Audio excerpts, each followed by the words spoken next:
Chemical cell, इसको बोलते हैं हम लोग विद्युत रासायनिक सेल।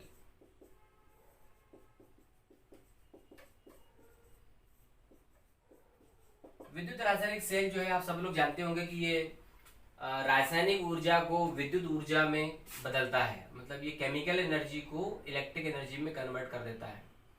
और अगर आपसे पूछते हैं कि विद्युत रासायनिक सेल या इलेक्ट्रोकेमिकल सेल किसका सोर्स है, किस चीज का सोर्स है, उसके ऑप्शन रहते हैं करंट का सोर्स है, चार्ज का सोर्स है, विभवांतर पोटेंशियल डिफरेंस का सोर्स है, या एनर्जी का सोर्स है। तो आप कहते हैं ना एनर्जी का सोर्स है, इससे हमको एनर्जी मिलेगी। चलिए, तो सेल जो है उसमें बेसिकली एक तो बॉक्स रहेगा, एक पात्र रहता है, कंटेनर रहता है, जिसके अंदर हम लोग लेते हैं कोई इलेक्ट्रोलाइटिक सॉल्यूशन। जैसे हमने H2SO4 लिया हुआ है तो वो इलेक्ट्रोलाइटिक सॉल्यूशन हमने इसमें लिया हुआ है, H2SO4। इसके अलावा इसके अंदर हमने दो मेटल्स के रॉड लगा देते हैं,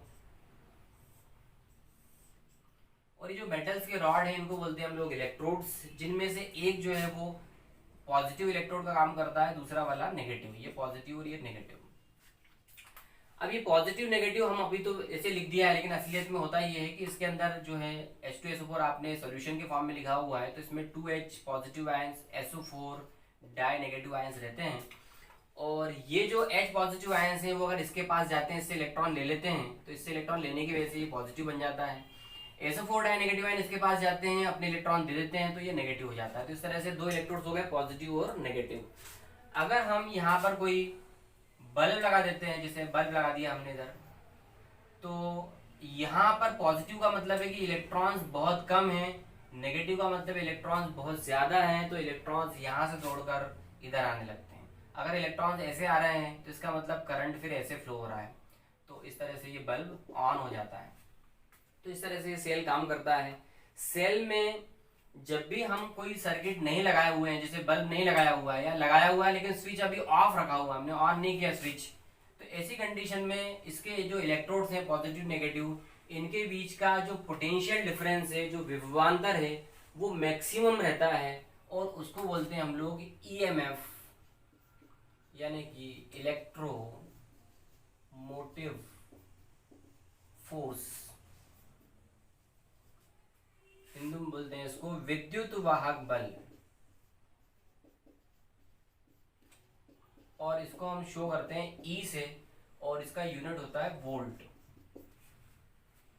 लेकिन अगर हमने कोई रेजिस्टेंस लगा दिया है, सॉरी कोई दोनों के बीच में रेजिस्टेंस या बल्ब या कोई भी अप्लायंस लगा दिया और ऑन कर दिया, सर्किट में करंट फ्लो होना शुरू हो गया है, और ऐसी कंडीशन में अगर इनके बीच का हम विभवांतर या पोटेंशियल डिफरेंस मेजर करते हैं, तो उसको हम केवल V लिखेंगे, और इसे बोलते हैं हम लोग केवल पोटेंशियल डिफरेंस, या कई बार बोल देते हैं इसको terminal potential difference. Terminal potential difference या टर्मिनल विभवांतर, उसको हम शो करते हैं V से, यूनिट इसका भी वही होता है वोल्ट। तो जब भी दोनों इलेक्ट्रोड्स के बीच में कोई सर्किट नहीं लगा हुआ है, यानी सेल से करंट फ्लो नहीं हो रहा है, उस कंडीशन में जो दोनों के बीच का विभवांतर आएगा, पोटेंशियल डिफरेंस आएगा, वो मैक्सिमम रहता है, उसको बोलते हैं विद्युत वाहक बल EMF। और अगर सर्किट में करंट फ्लो हो रहा है, मतलब सेल से करंट जा रहा है, उस कंडीशन में अगर हम दोनों के बीच का पोटेंशियल डिफरेंस निकालते हैं, तो उसको हम केवल पोटेंशियल डिफरेंस या टर्मिनल पोटेंशियल डिफरेंस बोलते हैं, यूनिट वही रहता है वोल्ट। अब सेल के अंदर एक और चीज आती है, उसको बोलते हैं हम सेल का इंटरनल रेजिस्टेंस। इंटरनल रेजिस्टेंस को हम शो करते हैं R से, स्मॉल r से जनरली लिखते हैं हम लोग। वो क्या चीज है कि जब हम इस सर्किट में करंट फ्लो कर रहे हैं, तो जब करंट इसमें से फ्लो होने लगता है ऐसे, तो उस कंडीशन में करंट के रास्ते में कुछ न कुछ रुकावट आती है। जो अंदर सॉल्यूशन भरा हुआ है सेल का, वो करंट के रास्ते में कुछ न कुछ ऑब्स्ट्रक्शन क्रिएट करता है, रुकावट डालता है। उसी रुकावट को बोलते हैं हम सेल का इंटरनल रेजिस्टेंस, उसको हम शो करते हैं R से। और ये कुछ फैक्टर्स पे डिपेंड करता है। पहला फैक्टर इसमें ये है दोनों इलेक्ट्रोड्स के बीच का डिस्टेंस। अगर दोनों के बीच का डिस्टेंस को मैं D लिख रहा हूं, डिस्टेंस अगर ज्यादा है तो रेजिस्टेंस भी ज्यादा रहता है। दूसरा फैक्टर है इसमें कि इनका कितना एरिया लिक्विड के अंदर डूबा हुआ है, ये एरिया जो है कितना ज्यादा एरिया डूबा हुआ है, इस बात पे डिपेंड करता है। तो जितना ज्यादा एरिया डूबा रहता है, रेजिस्टेंस उतना ही कम रहता है। ये ऊपर एरो मतलब ज्यादा और नीचे एरो मतलब कम। तो आप याद रखना, अगर डिस्टेंस ज्यादा दोनों के बीच का तो रेजिस्टेंस भी ज्यादा, और दोनों का ज्यादा एरिया डूबा हुआ है अगर, तो फिर रेजिस्टेंस कम।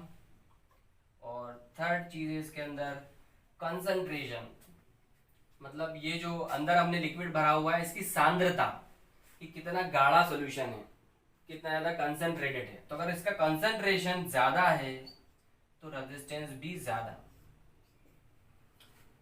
और लास्ट पॉइंट है, फोर्थ पॉइंट है टेम्परेचर। अगर हम टेम्परेचर बढ़ाते हैं, तो मैंने आपको इससे पहले वाले वीडियो में टेम्परेचर की बात बताई थी कि जो इलेक्ट्रोलाइटिक सॉल्यूशन होता है, अगर हम टेम्परेचर बढ़ाते हैं तो उसका रेजिस्टेंस कम हो जाता है। तो अगर हम टेम्परेचर बढ़ाएंगे तो इसका इंटरनल रेजिस्टेंस कम हो जाएगा। ये फैक्टर्स आपको याद रखना है, इनमें से कोई भी क्वेश्चन एग्जाम में आपसे पूछ सकता है कि टेम्परेचर बढ़ाने से क्या असर पड़ेगा या एरिया बढ़ाने से क्या असर पड़ेगा। तो ये हो गया आपका सेल और उसका विद्युत वाहक बल, पोटेंशियल डिफरेंस और इंटरनल रेजिस्टेंस। इसमें एक रिलेशन आपको जरूर याद रखना है। अगर हमने कोई सेल लगाया हुआ है यहाँ पर और ये उसका इंटरनल रेजिस्टेंस है और ये उसका एक्सटर्नल रेजिस्टेंस है, ये बाह्य प्रतिरोध है या आंतरिक प्रतिरोध है, सेल का ईएमएफ या विद्युत वाहक बल ई है, स्विच हमने ऑन करके रखा हुआ है, करंट इसमें फ्लो हो रहा है, ये स्विच ऑन कर दिया, करंट फ्लो होने लग गया। तो अब ये जो बाहर, ये अलग से लिखा हुआ है, ये अलग से नहीं होता है, सेल का ही पार्ट है, सेल का इंटरनल रेजिस्टेंस है। अगर अब हम इस सेल का दोनों जो एंड्स हैं और स्विच ऑफ करके दोनों एंड्स के बीच का पोटेंशियल डिफरेंस निकालेंगे तो हमको ई मिल जाएगा। लेकिन स्विच ऑन करने के बाद अगर हम दोनों एंड्स के बीच का पोटेंशियल डिफरेंस निकालेंगे तो हमको कम मिलेगा, उसको V बोलते हैं, और वो V होता है E माइनस आई आर। ये आपको जरूर याद रखना है, फॉर्मूला है V equals to E minus I R. अगर आपको E दिया हो, R दिया हो, तो आप V निकाल सकते हैं, और मतलब कोई भी एक चीज आपको नहीं दी रहेगी वो आप एग्जाम में इजीली निकाल पाएंगे इस फॉर्मूले से। अगर आपसे पूछेंगे कि ये जो R है इसके टर्मिनल्स के बीच का विभवांतर या पोटेंशियल डिफरेंस कितना है, तब भी आप ये फॉर्मूला लगाएंगे, सेम पोटेंशियल डिफरेंस रहता है। एक इसमें एक चीज आ जाती है कि अगर सेल से करंट नहीं आ रहा बल्कि सेल को करंट दिया जा रहा है, मतलब सेल की अगर चार्जिंग की जा रही है, जैसे हम लोग जनरली क्या करते हैं, जो हमारा सेकेंडरी सेल होते हैं उनको हम लोग चार्ज भी करते हैं, चार्ज करने के बाद फिर इस्तेमाल करते हैं। तो अगर हम उसकी चार्जिंग कर रहे हैं तो फिर हमारा फॉर्मूला थोड़ा सा चेंज हो जाता है, वो हो जाता है E प्लस आई आर। उस कंडीशन में टर्मिनल पोटेंशियल डिफरेंस जो रहेगा वो ईएमएफ से ज्यादा आ जाएगा। लेकिन सेल की चार्जिंग नहीं कर रहे हैं बल्कि सेल की डिस्चार्जिंग कर रहे हैं, सेल से ही करंट ले रहे हैं, तो ऐसी कंडीशन में potential difference is always less than EMF. but during charging of a cell the potential difference is greater than its EMF. Okay.